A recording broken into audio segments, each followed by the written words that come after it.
Ayan na, nagmamarcha na po papunta sa EDSA Monument.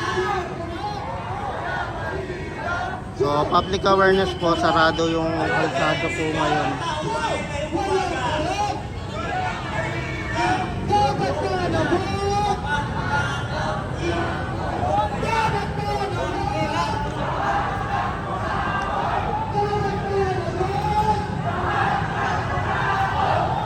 Yan, dapat managot ang mga kurakot. Ayan po yung mga panawagan po dito.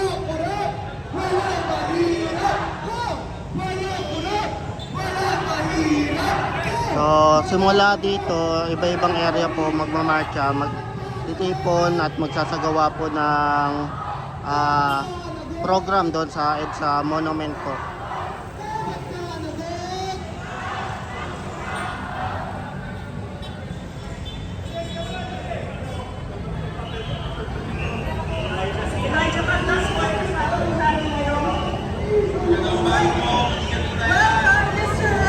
Yan, ang panawagan po, basahin po natin ay kung walang korap, walang mahirap.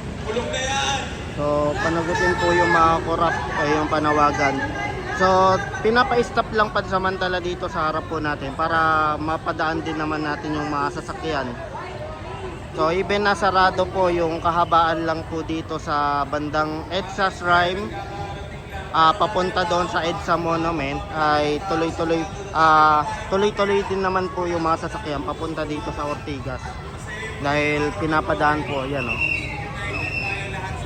So bigayan lang, so marami yan, mahaba yan. So titignan natin doon sa kabila, sobrang haba po yung nagrarally. So iba-iba tong grupo na nagsama-sama po para sa panawagan na ikulong ang mga korap.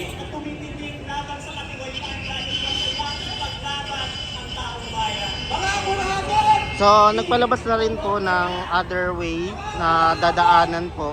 Alam ko yung daanan na lang po, public awareness sa mga nakamotor ay doon sa Mandaluyong, Patagos pa. Dahil nga sa gawa ng rally po dito. Ay meron din screen dito na makikita yung ganap po doon po sa mismong venue doon sa EDSA Monument. Dami niyan. So medyo maaga pa and asahan po na maraming mga pupunta po dito.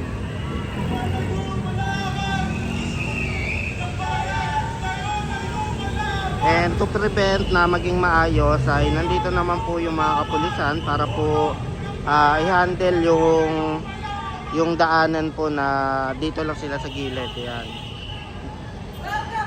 Hindi totally masakop po yung kalsada. Ito lang sa gilid side. Pero nakita ko wala na rin dumadaan dito, no? Dahil ayan, dito sa bridge. May bridge dito sila dumadaan. So ang dami.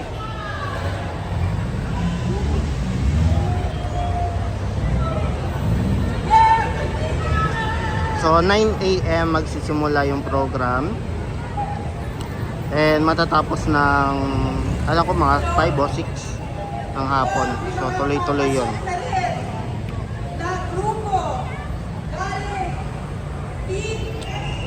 So mapapansin natin dito sa kabila ay ayan, yung mga kapulisan ay hinahandle po kung saan lang sila pwedeng dumaan dito sa kanang side.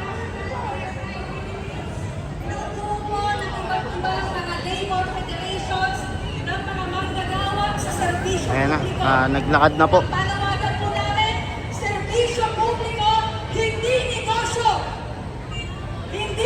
Ayan yung panawagan, no? Alam ko nandito rin si Mayor Magalong, nandito rin eh. Hindi ko alam kung nandoon na sa pinaka-venue, pero nakita ko nandito siya kanina eh.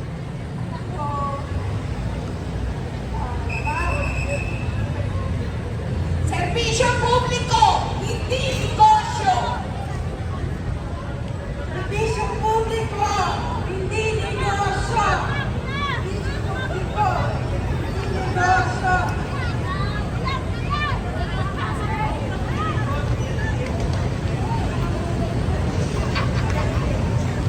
Ang dami na oh. So mas madami na doon sa pinaka-venue. And update naman po doon sa Luneta, ang pagkakaalam ko ay hindi, walang permit eh, pero hindi ko alam kung nakakuha na sila ngayon. Ito kasi na alam ko may permit na 'to eh. Doon sa Luneta, wala eh, alam ko wala yun eh. Kumukuha pa lang. So malaman sa pag-uusap po nila. Padami na oh. Maaga pa naman, so marami pang mga pupunta.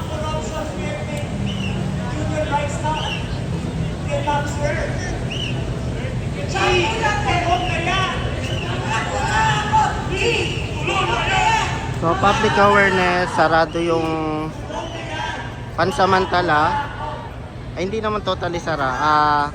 Ano siya, magkukos lang ng onting traffic lang dahil nga mayroong sinasagawang rally po sa mga dumadaan papunta at po dadaan sa EDSA Monument.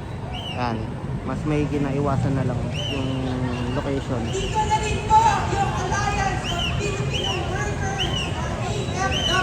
So panagutin ng mga korap, kulong, ayun yung isa sa mga mabasa mo dito. Yan, may mga nakadilaw din. Kulong na yan! Mga kurakot! Kulong na yan! Mga kurakot!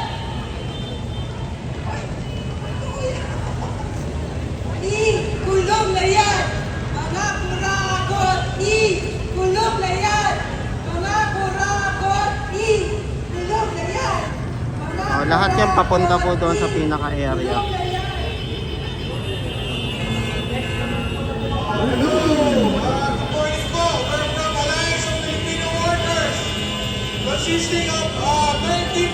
So isa rin sa mga nakalap po natin, itong rally po na sasagawa po ngayon ay isang mapayapang rally para panawagan po na ang mga korap ay panagutin.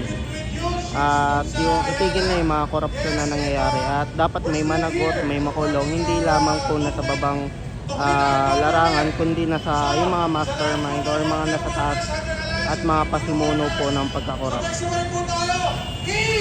Kulong na yan! Mga kurakot!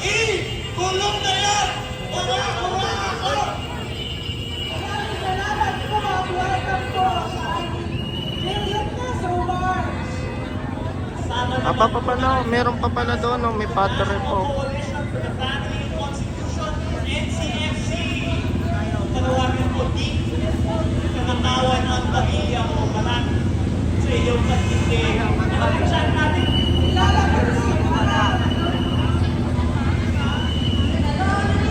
Yan, update naman tayo doon sa baba para mapakita ko sa inyo yung kaganapan.